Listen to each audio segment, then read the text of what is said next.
बोल दिया कहा। अनाथालय का आखिरी कमरा। बरसात की रात थी।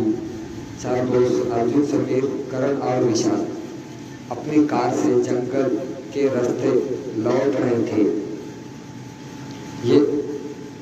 ये तभी उनकी कार बीच रास्ते में बंद हो गई। चारों दोस्त अर्जुन, समीर और विशाल अपनी कार से जंगल के रास्ते लौट रहे थे। तभी उनकी कार बीच रास्ते में बंद हो गई। मोबाइल का नेटवर्क भी नहीं था। चारों घबराकर इधर उधर देखने लगे। तभी दूर बिजली चमकी और एक पुरानी टूटी हवेली दिखाई दी। हवेली के बाहर जंग लगा बोर्ड टंगा था, अंदर जाना मना है, आखिरी कमरा कभी मत खोलना, ये लिखा था। अंदर जाना मना है, आखिरी कमरा कभी मत खोलना, ये लिखा था। समीर हंस पड़ा और डराने के लिए लिखा होगा। लेकिन हवेली के अंदर कदम रखते ही सबकी हंसी गायब हो गई। अंदर बदबू थी। दीवार पर अजीब खून जैसे निशान बने थे और ऊपर से किसी औरत की रोने की आवाज आ रही थी। ऊपर वाले कमरे पर किसी की रोने की आवाज आ रही थी। विशाल बोला, मुझे अच्छा नहीं लग रहा है, चलो यहाँ से। तभी पीछे का दरवाजा अपने आप बंद हो गया। धम, चारों डर गए। अचानक ऊपर से पायल की आवाज आने लगी। छक छक छक छक। करण ने टॉर्च ऊपर मारी। सीढ़ी ऊपर सफेद साड़ी पहन के एक औरत खड़ी थी। उसका चेहरा बालों से ढका था और अगले ही पल वो गायब हो गई। अब हवेली के अंदर फुसफुसाहट गूंजने लगी।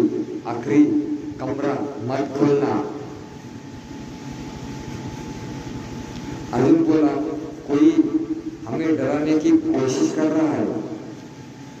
चारों ऊपर पहुंचे। गलियारे में कई कमरे थे, लेकिन सबसे आखिरी में एक बड़ा काला दरवाजा था। उस पर ताले के ऊपर खून से लिखा था, जो अंदर गया वो कभी वापस नहीं आया। तभी अचानक विशाल चीखा। उसके गर्दन पर किसी ने नाखून मारे, खून बहने लगा। समीर घबरा गया, यहाँ सच में कुछ है। तभी नीचे से बच्चे की रोने की आवाज आई। करण और राजू नीचे गए। हॉल में एक पुरानी गुड़िया पड़ी थी, लेकिन उसकी आंखें खुद ब खुद घूम रही थी। अचानक गुड़िया हंसने लगी, ई, ई, ई, ई, और उसी समय ऊपर से विशाल की चीख सुनाई दी।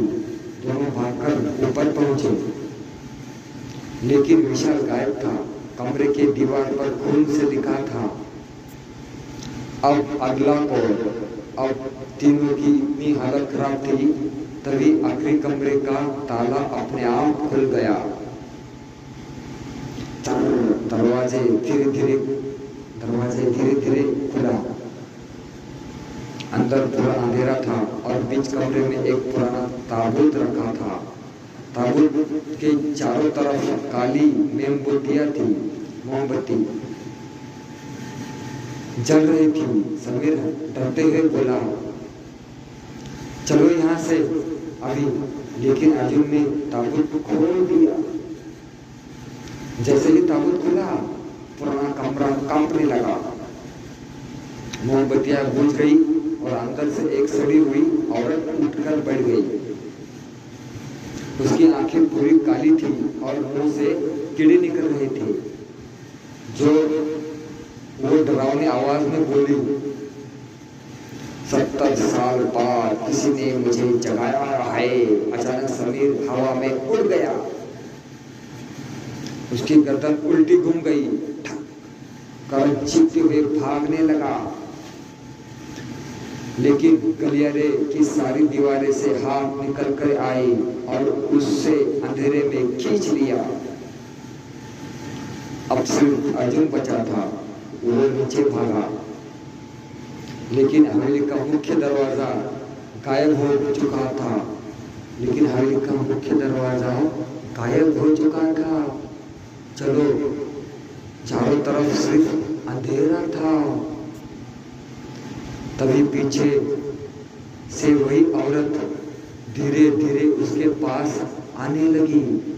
उसके पैर उल्टे थे और आंखों से खून बह रहा था। वो हंस रही थी,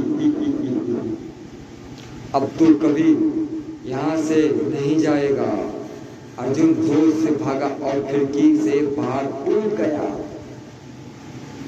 बारिश तेज हो चुकी थी, वो सड़क तक पहुंचा, लेकिन पीछे मुड़कर देखा तो हवेली गायब थी।